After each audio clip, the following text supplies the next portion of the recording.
Welcome,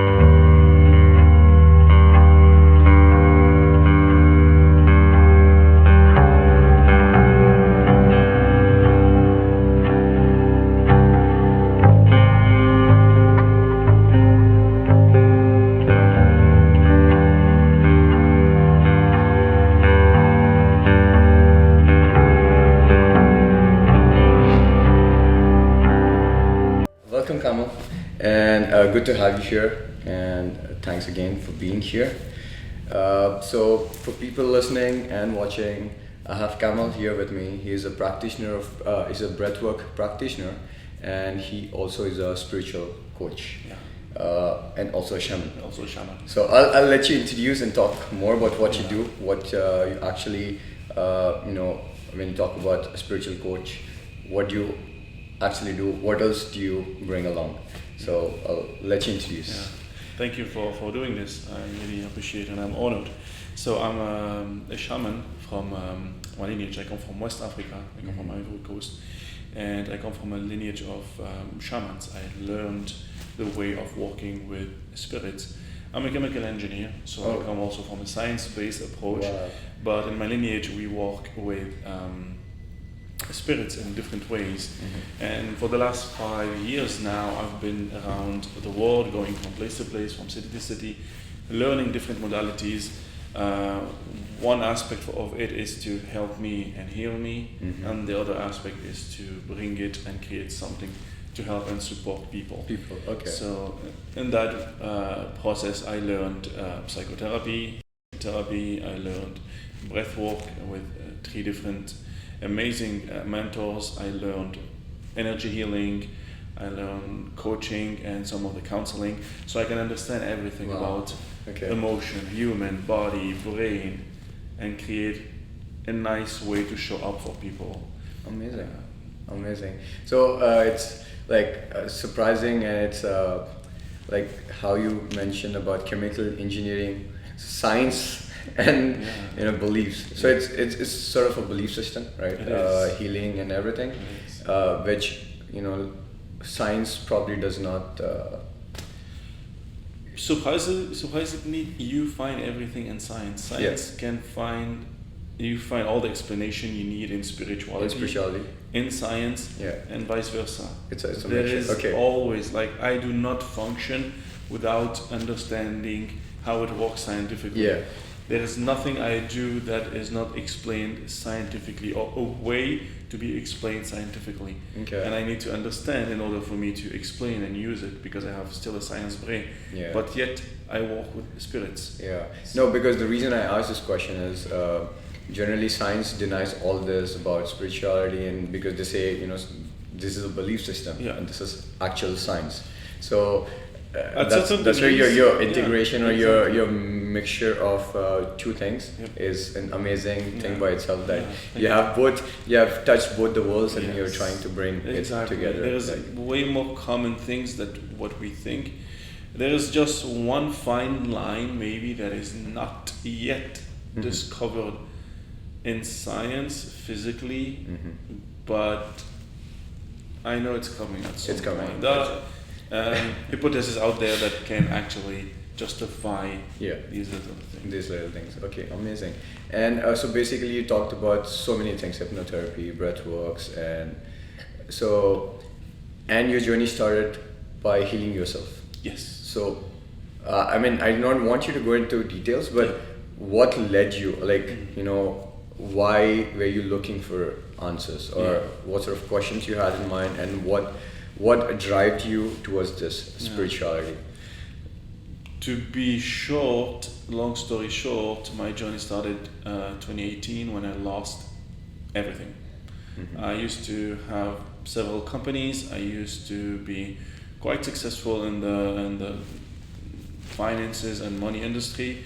Back home, I used to have different companies in different areas, like restaurants, and building hospitals, medical equipment, all these things, and really touching a lot of things. And something happened, and I went into a big deep hole of losing all the money, losing family, losing friends, losing everything, and becoming suicidal. Oh wow! And it's that made me actually not wanting to just end everything, because I knew there was something more. And I was so lucky. I find right people that moment that were able to pull me up. I believe it's sometimes, again, people who don't believe in spirituality and all probably may not agree to this, but when you are in pain, there's someone who's always there. You'll always find someone when you are open to see them. Always. When you're open to see someone, when you're willing to change, or actually looking for a change. Exactly. If you're stubborn, if you're rigid, like no. At the end of the day, it's a free will. I chose the path of getting out of it, and I was happy to find the right people. Also, I had nothing anymore to lose. So I was really that deep. I was even homeless at some point on the street, and that's actually when I connected the most with spirituality. When I was homeless is when I found the most happiness I ever found. I sometimes feel like even in my last discussion with someone else, I said the same thing. When you don't have anything to lose, you feel like you have so much to explore, so much to achieve, so much to accept. Because I was saying that I'm trying to be a minimalist, but of course you live in Montreal and all. But I've always been a minimalist in my life throughout. But I have seen that change a lot within these past couple of years, like actual minimalistic. I've never known the term, or I've never paid attention to it, but I'm slowly getting detached from a lot of things. And I'm like, okay, nothing probably affects me. If it's needed, and definitely, then that's I cannot get rid of it. If it's actually needed. If it's an extra thing and just to please others, then probably it's not the right thing. So there's a beautiful Japanese, I forgot what it's called, but there's a beautiful way in Japan that goes as, you want to take everything in your life, hold it, and ask yourself, is it bringing me happiness?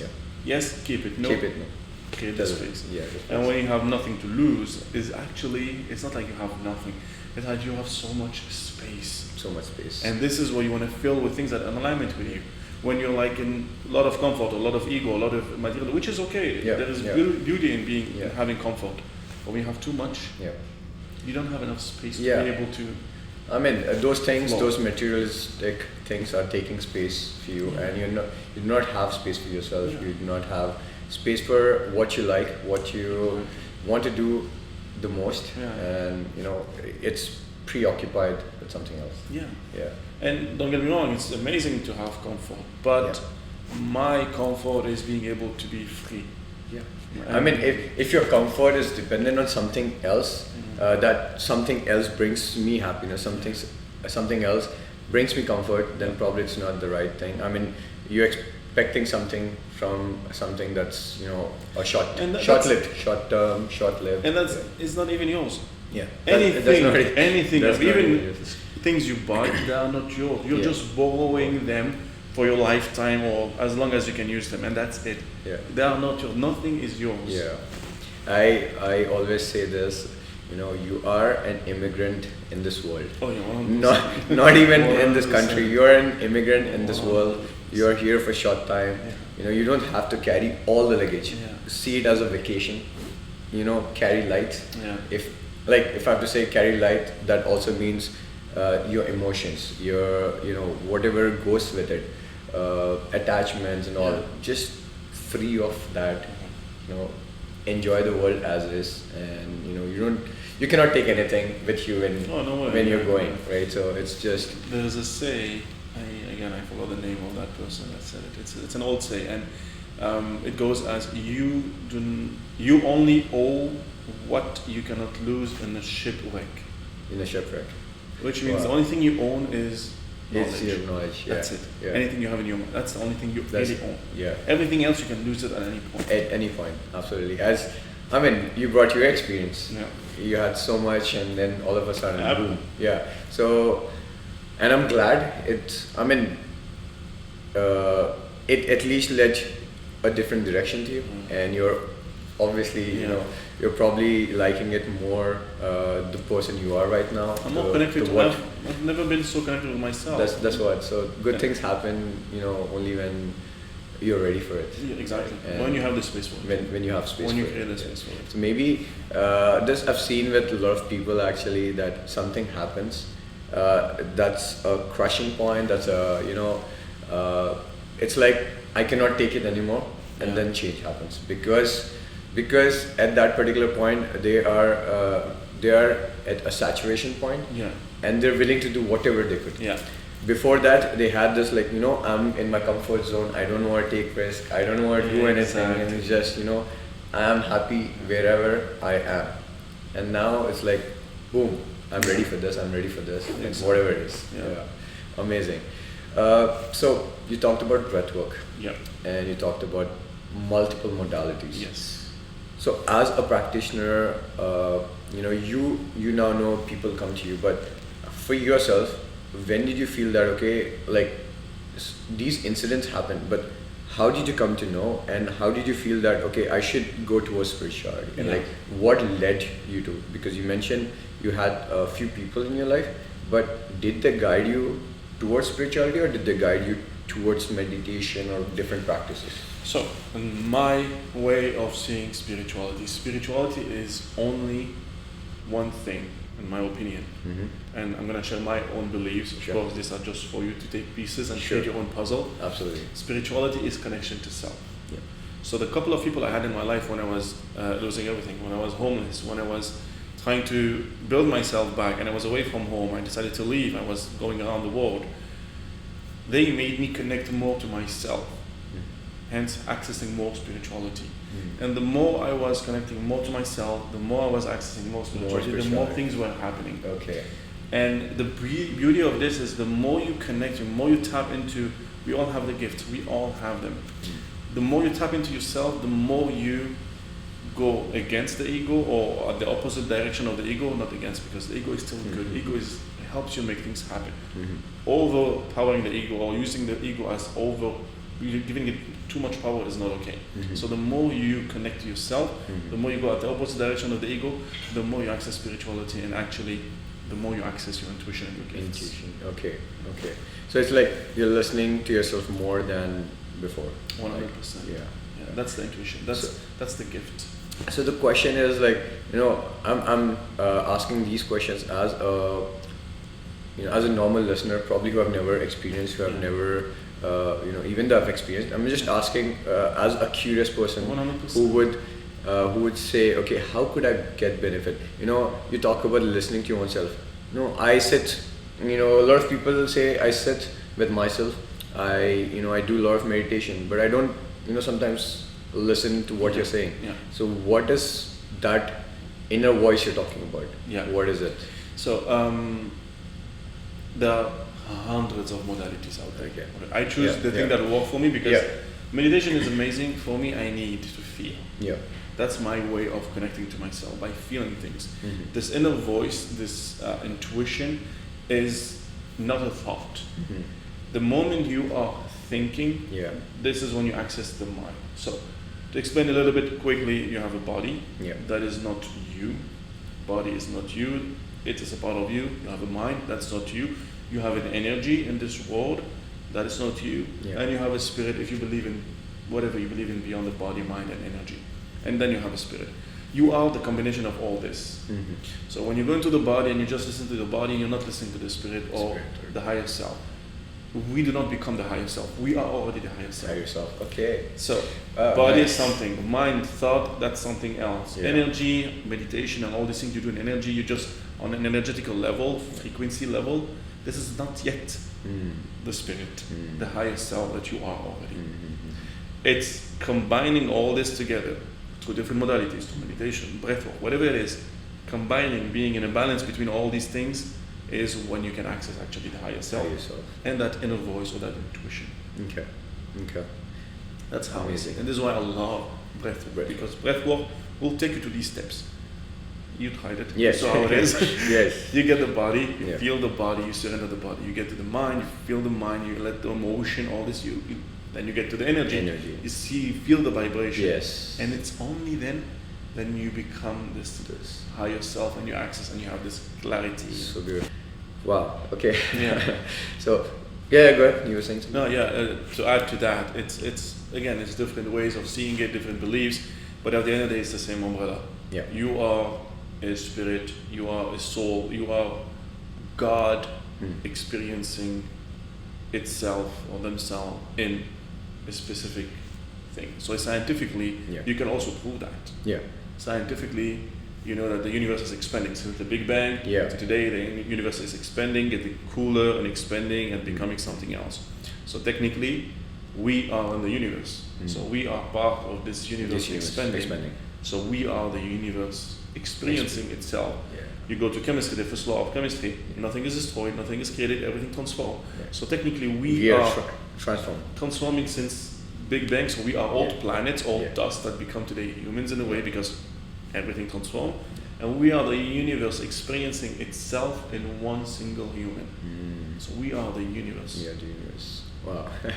Wow, simply put, we are the universe. Yeah. Amazing. Wow. What limit you can put to yourself when you know that? Yeah. What are your limits? What are your limits? Yeah. The thought. It's how you perceive. It's how you how you take, how you believe, and how much do you take. It's also like, you know, you're sometimes you're limiting your own self just because what others want you to be. It's like what you think others want you to be. Yeah. So that's the beauty of shamanism. Shamanism is a way of working on only energetical and frequency level.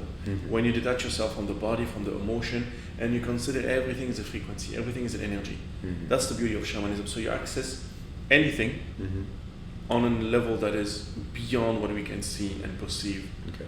So on a level that is beyond anything that you can consider as a limit or whatever it is, because you're beyond all that. So there is no limit of the thought. That's where shamanism comes as in the game. Okay. So anything you might experience, anything you might feel, anything you might have, it has a frequency, it has an energy. Shamanism is seeing all that from afar, from a step that is back. Okay. And this is when you get into shamanism, it's like when you start learning about shamanism, you understand that you are on a step that is further away from what people give you as a role, the role you give to yourself, and who you are. Wow. You access that. So you have no limits anymore. Yeah. Even what the people want you to be, or what you think people want you to be. Yeah, you're detached. Yeah, you're detached. Okay. Thanks for explaining that. And since you talked about shamanism, I actually wanted to get there also. Who is a shaman? I mean, in general terms, who is a shaman? Yeah. And you said he helps you with all this, but what sort of a role is it, and why and when to go to a shaman? Yeah. So a shaman, there are ways of becoming a shaman. There are ways of studying, learning, tapping into energy. It takes a lot of time. It takes a lot of experience. It takes actually, the more time it takes, the better it is. Okay. It's not something you want to go fast. It's not something you want to bypass. Unfortunately, a lot of people access that by wanting to bypass. It's gonna come and bite you. I mean, I've heard about shamans who are just, you know, they become like this, and then they want you to, you know, do something and a different way, and then they leave you without even providing a safe container. So these are, you're by yourself. These are not shaman. Even if they have access to some stuff, even if they have access to beautiful tools, they are not. That's not shamanism. Shamanism is really helping the human on the body form to access the spirits. Helping the human to access another way of healing, another way of getting better, another way of elevating through the spiritual realms. Okay. So it's the way of going from the other side. Instead of healing the body, the mind, the energy, and then elevating the soul, we go to the soul, elevating the soul, then bringing the balance to the body and the mind and the energy. Okay. So it's from the other realms that you walk. Okay. This is a shaman. He has the connection between this realm and the other realm. He knows how to do both. He both. has 1 foot here, 1 foot there. Okay. He is the bridge. Okay. That's a shaman. Awesome. So shaman is a very specific way of calling a spiritual worker. For example, for where I come from, we don't call ourselves shamans. Shamans is like even etymology that comes from Siberia. So it's a common word, but it's not who we are. Okay. We are spiritual workers, but for the common way of calling, we call it shaman. Shamans. Okay. Now it's more like trending. Everyone wants to be either a shaman or does practices. As I mentioned, heard stories about people going to a shaman. It's not even a shaman. It's just a fake shaman. If I have to use the word fake. Fake shamans or disguised shamans. Yeah, definitely. Who disguised. Yeah, disguised, right? So they act as if they're shamans, but they, at the end of the day, things don't go well, and then people have bad experiences. They might be able to give you something on inside because everyone has the gift, so they can have access to something through whatever they did or whatever initiation. It doesn't mean it is the right healing. Because you said there's the container, there is the integration. The integration work is way more important than the section. When we did this breath work, it's not the session is gonna just open the door for you. What happens after is this is the work. So this is where everything happens, and to show you how actually a shaman can become a shaman. My mentor, so I cannot even consider myself yet a shaman. My mentor is a shaman. My mentor, to be where he is, he has to be striking by light, by thunder. Oh, like actual thunder? And this is how you become on a level of shaman, because this is the rule, this is how it is. So from the Quechuan tradition that I learned shamanism also from, which is the people from the Andes in Peru, there is a level of getting and becoming a shaman is being struck by light. And it has been 3 times. And this is when you connect to the light, and the light talks to you, and you connect to the universe. And he has been 3 times. Oh wow! And so I'm not even considered yet that shaman, because I need to be struck by light at some point. But how? It's a path. How do you? I mean, do you go wait for it to? It will find you. It will find you. It will find you. Okay. When you are ready, it will find you. But to get there, there's a lot of work. There's a lot of shedding.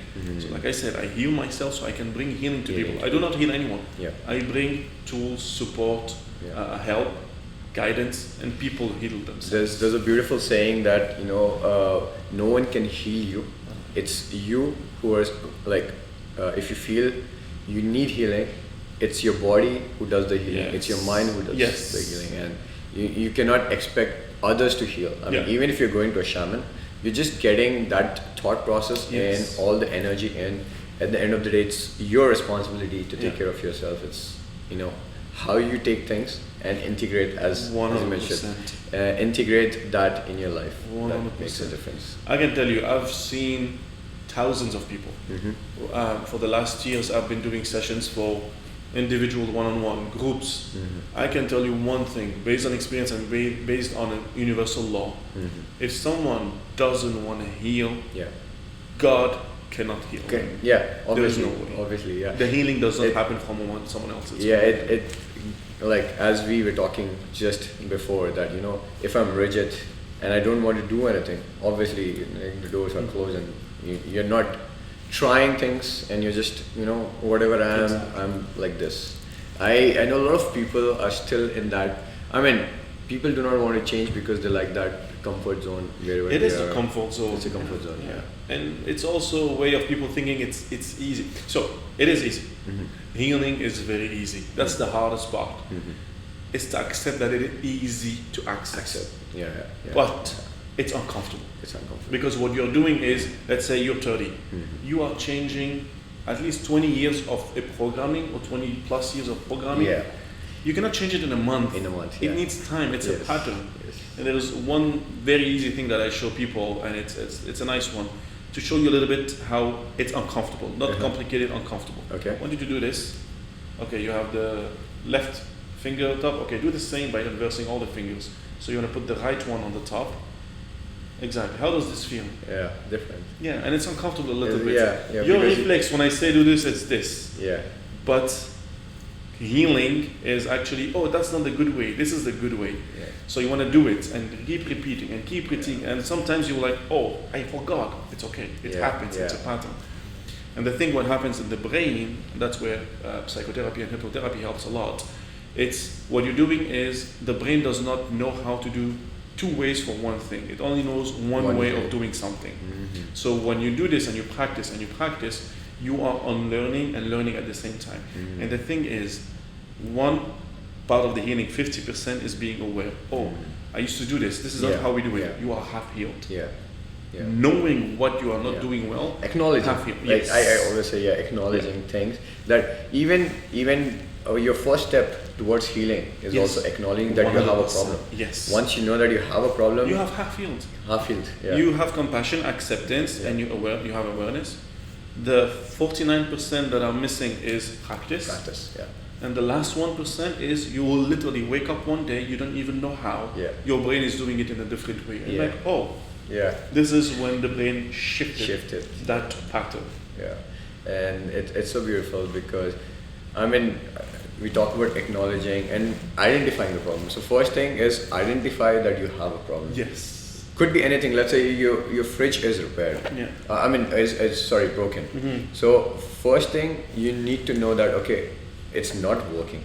Then second thing you say, okay, why is it not working? Yes. Probably you'll call the person who's the right person to actually see it, and then like, okay, this is this and this is this, and at the end of the day it's fixed because initially you are not even aware that it's broken or not. Yes. You're still trying to stuff your things. Yes. And so once you smell that, okay, your things are getting stale and all, it's the same with life. Yeah. It's like, once you start to understand that still something is wrong, something is messy, you can identify that, and once you identify, you can access different channels where you need help from, and then you cannot be calling a plumber for a fridge repair. Yes. So you need to know where to go. Yeah. What's the problem, and then. I love this example because this is where most of the people get lost and get impatient. Yeah. What you just described now is one of the best way of actually understanding how healing works.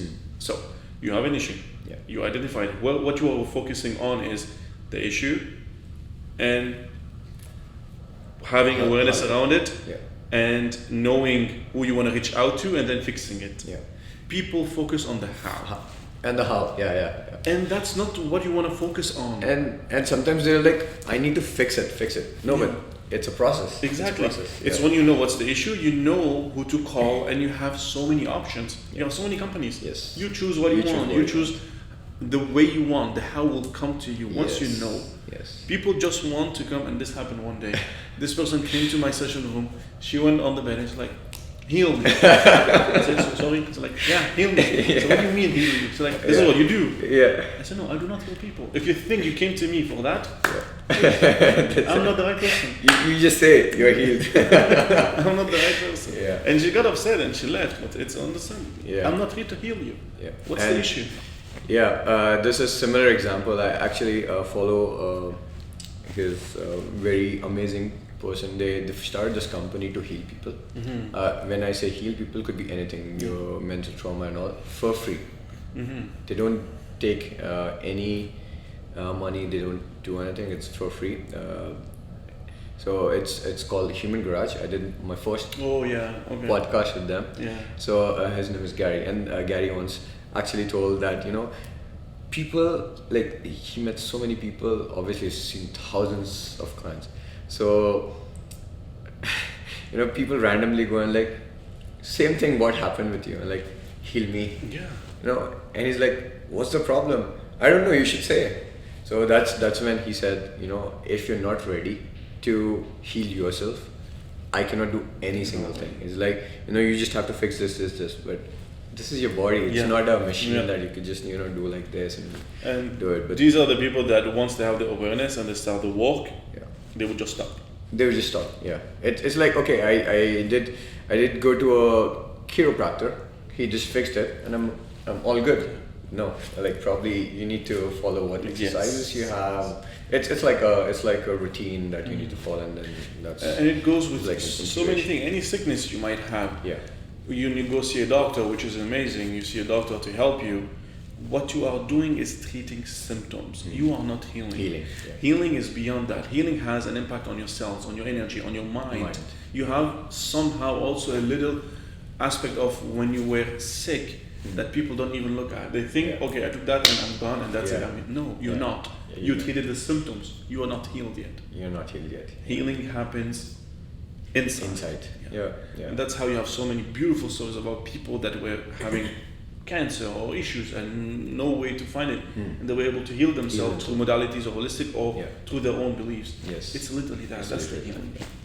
Absolutely amazing. Since you're a shaman, I mean, we tried that happy ceremony. What is that? I mean, can you so also... Hape is a beautiful plant medicine. It's the only plant medicine I work with, and it's no drug, it's not psychedelic as you experience it. It can be intense a little bit. That's the reason I asked, because a lot of people get, I don't want to do drugs, but this is not drug. No, it's not drug, not psychedelic. It's literally a plant tobacco. medicine. It's tobacco. It's the tobacco. It's called mapacho, which is the sacred tobacco. So if you've seen any picture, any video of maybe a shaman or a representation of blowing smoke, that's tobacco. So it's not a tobacco we smoke, it's a tobacco to cleanse. So typically you don't inhale it, you blow it in and then you push it out and it cleanses. So for a person who doesn't, let's say I'm I don't smoke. No, you don't smoke. It has no cigarette smell. It's not a cigarette. Cigarette is something. This is tobacco. It's different. So it's not the bad chemicals of a cigarette. It's tobacco. It smells good. It smells earthy. And it's known as mapacho is being known as the mother. It's the mother of all the plant medicine. It doesn't mean it's stronger or more powerful. But it says that all the other plant medicine come from this mapacho, which is the spirit of the tobacco or the plant medicine of the tobacco. So hape is this mapacho mixed with another plant that has other benefits. And done in a ceremonial way. It comes from South America, from the Amazon to all the countries around the Amazons, all these beautiful tribes, and it has specific benefits. So the mapacho or the plant medicine as a tobacco has also already the benefits of helping you ground, helping you relax, helping you be more present. Tobacco, even like a cigar, when you smell the cigar, it has this earthy way of grounding you. It's earthy. So tobacco is that, mapacho is that. It has this capacity of helping you lower the thought, center yourself, and balance. So it's very grounding.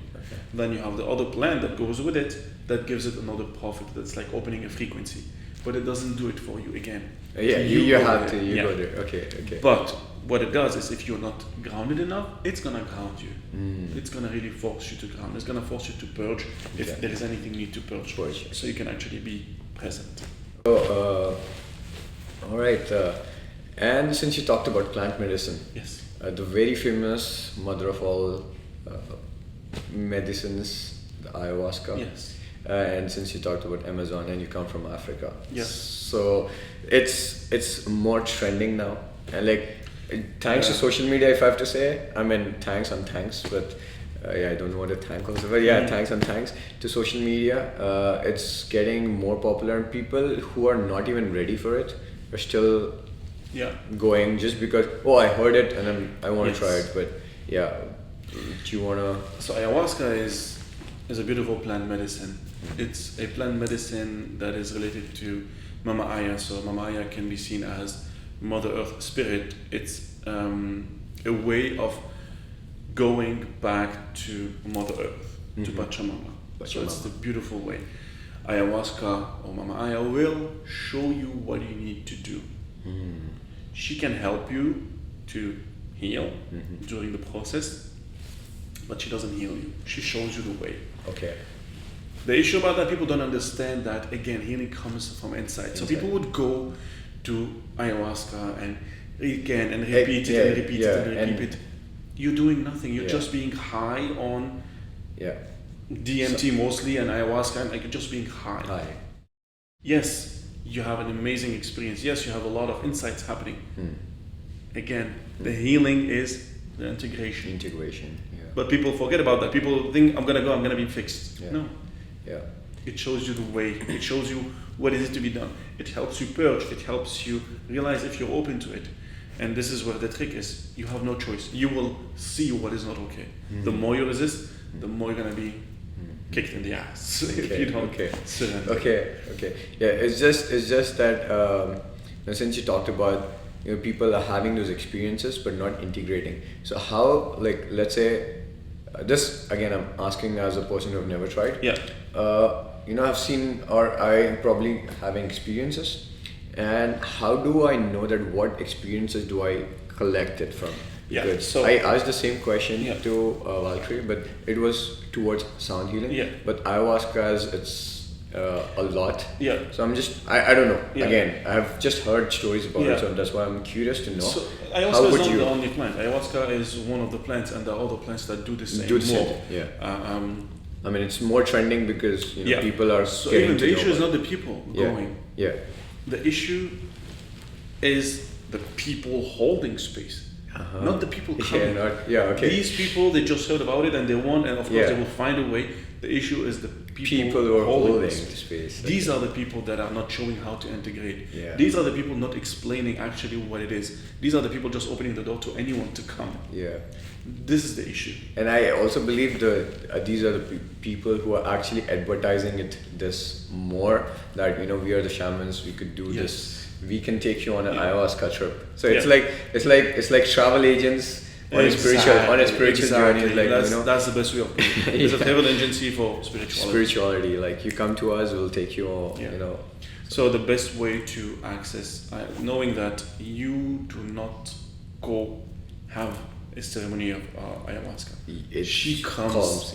She calls, and you would know when you are ready. She will call you. Yeah. And even if you don't know anything about it, you'll find it. Yeah. Now your job is to make sure that the person you're connecting with is actually a good shaman. Yeah. A real shaman, or had the real teaching to be a shaman. Yeah. Some of the people are very, very mindful about. I don't want to have any ceremony if it's not in the Amazon with real shaman. Even there you have people, because it comes from there, and if it's spreading that much, it means there are bad people there already that are actually allowing it to be spread that much. So you want to really be mindful about that, and you can find amazing people outside of this type.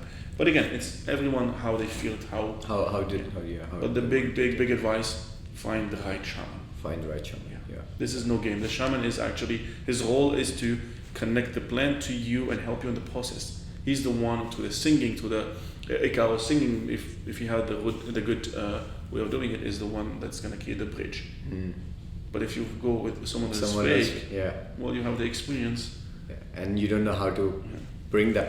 Let's say you're going on a trip. It's just an experience. Yeah, you're going on a voyage. You're going on a trip. That's it. And you don't know how to come back. Yes. Or I mean, even if you're coming back, you don't know how to put that back into your life. And you will find yourself more lost and less healed than when you went. Yes. Because what are you doing with all this now? Yeah.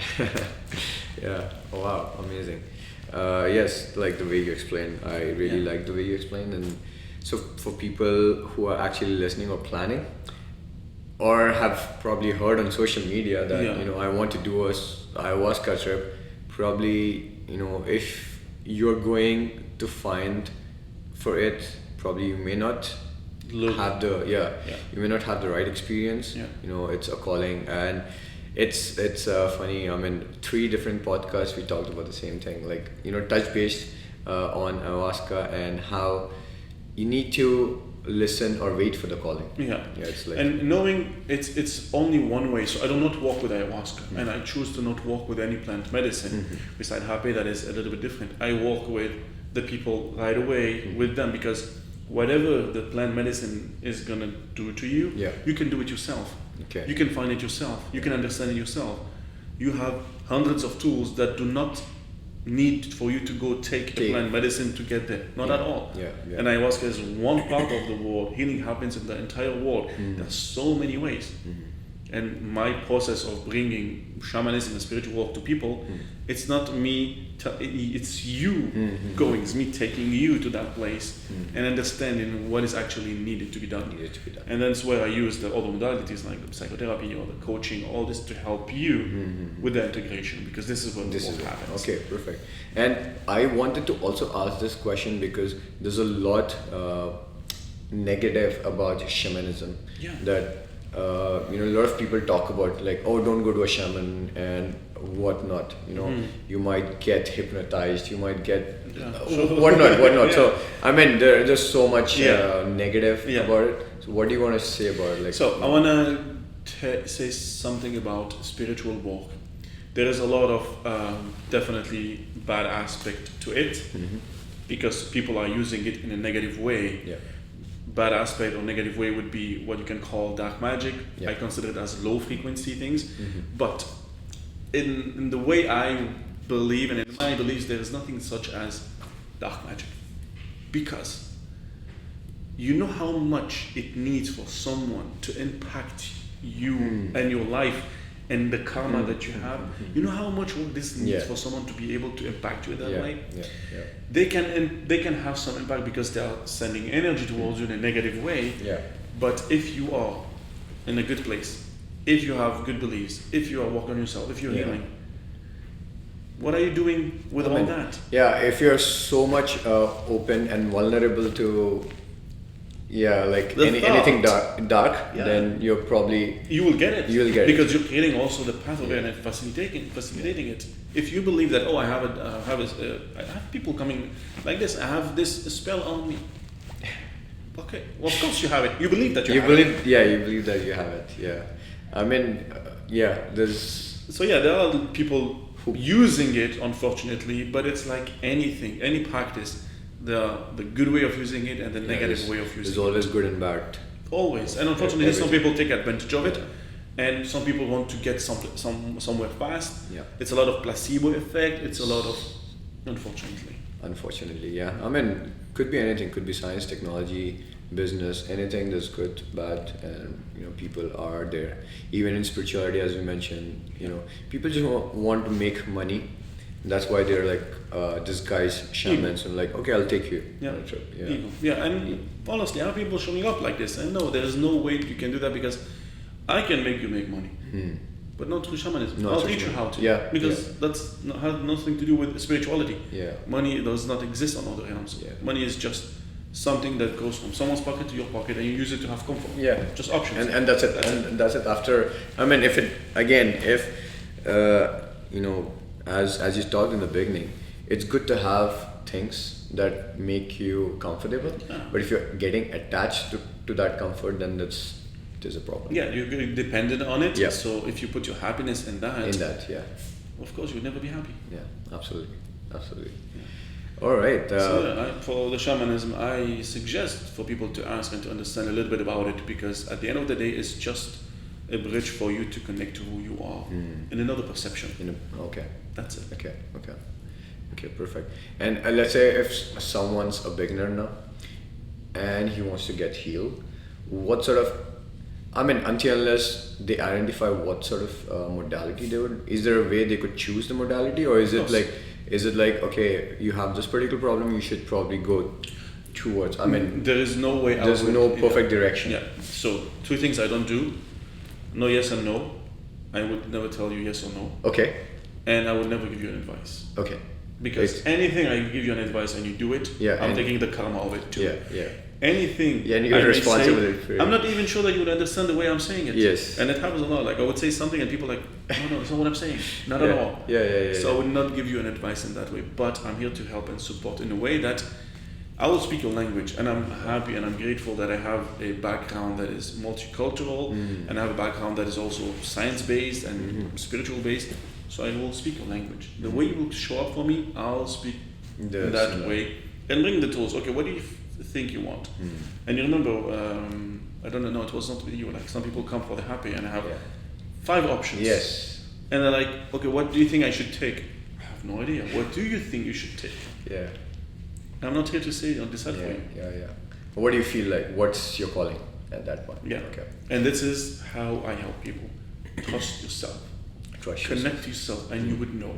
And if you want me to tell you, I'll tell you to you, not to me. Yeah. I'll make you connect yourself, so you have it. Yeah. So I was actually curious to know. Let's say someone came and he wants you to listen or at least guide him through himself.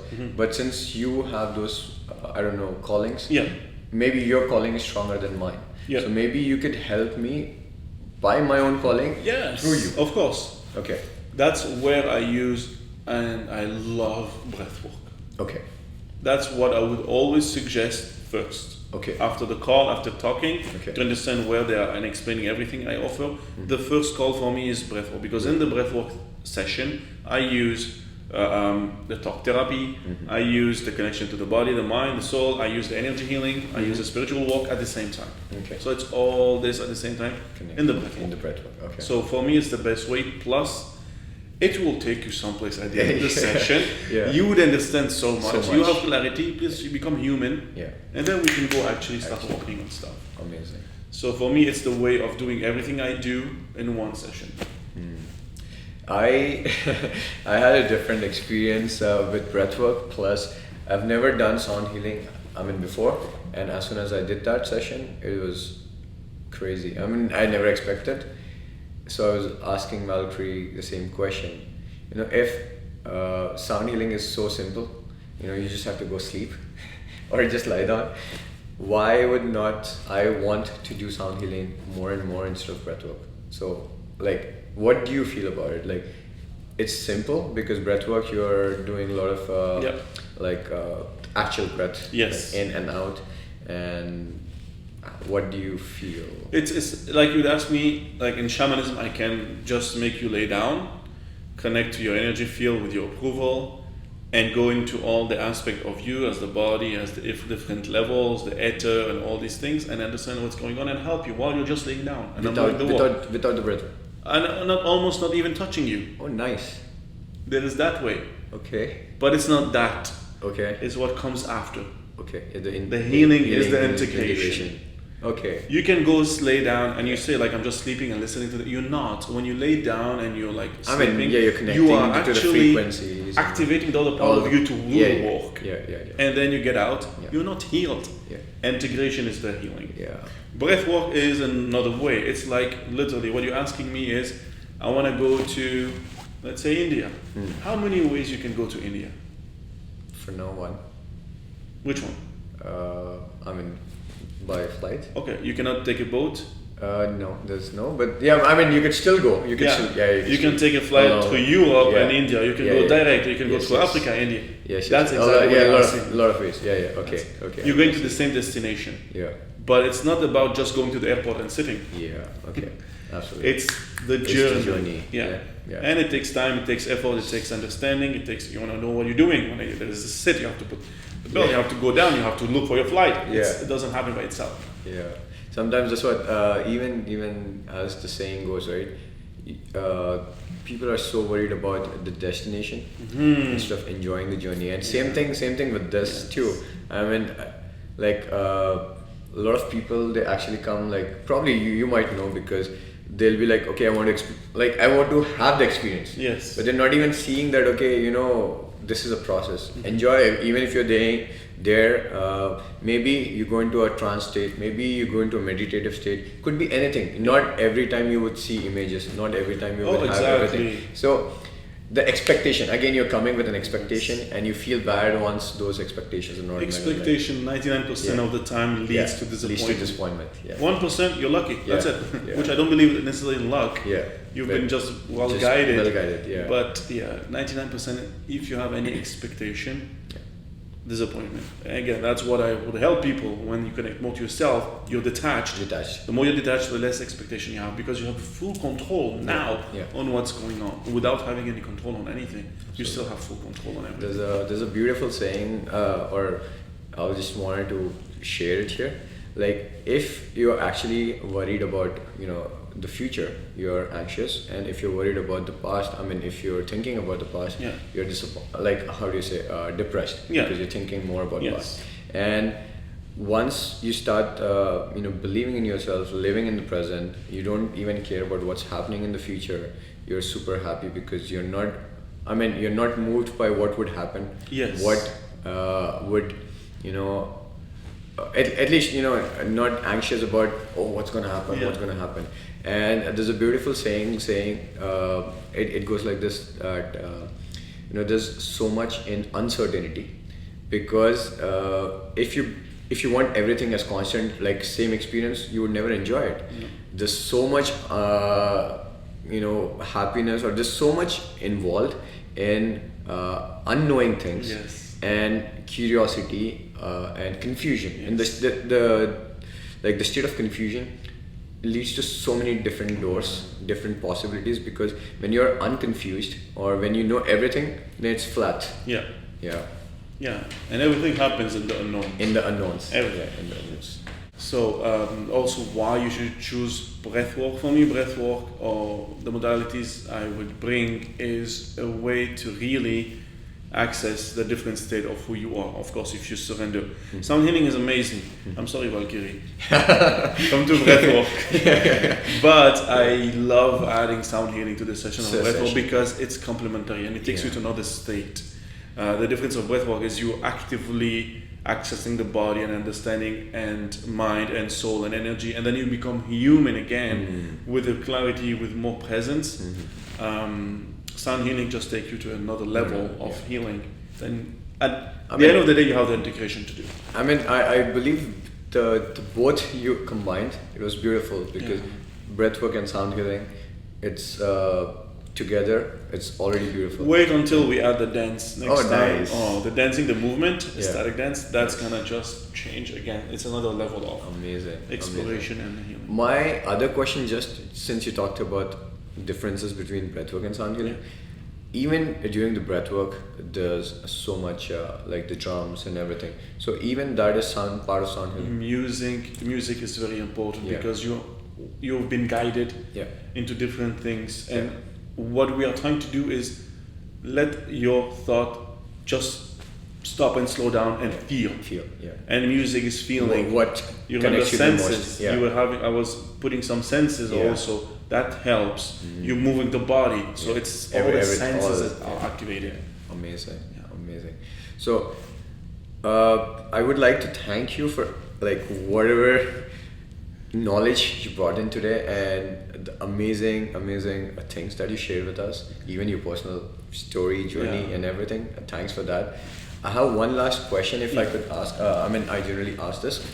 So you have seen a lot of tremendous change in yourself, and you're continuously integrating, re-evaluating, reintegrating, and so many things, right? Because that's a journey.